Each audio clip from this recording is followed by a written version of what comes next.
বিসমিল্লাহ আলহামদুলিল্লাহ ওয়াসসালাতু ওয়াসসালামু আলা রাসূলিল্লাহ।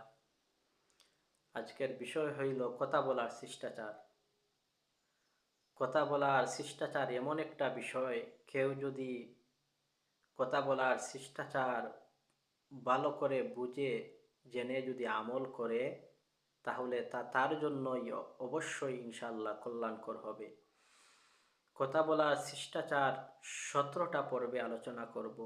এখন শুধু প্রথম পর্ব বলার চেষ্টা করব ইনশাআল্লাহ। প্রথম নম্বর পর্ব হইল কথাবার্তা হতে হবে উত্তম বিষয়ে।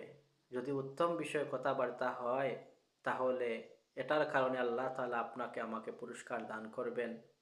আল্লাহ তাআলা সূরাতুন নিসার 114 নম্বর আয়াতে বলেন, লা খাইরা ফি কাসীরিম মিন নাজওয়াহুম, তাদের অধিকাংশ সলা পরামর্শে কোনো মঙ্গল নেই, ইল্লা মান আমারা বিসাদাকাতিন আও মা'রুফিন আও ইসলাহিম বাইনান নাস, কিন্তু যে পরামর্শে তারা মানুষকে সদকা করার অথবা সহকর্ম করার অথবা মানুষের মধ্যে পরস্পর সন্ধি করার উৎসাহস দেয়,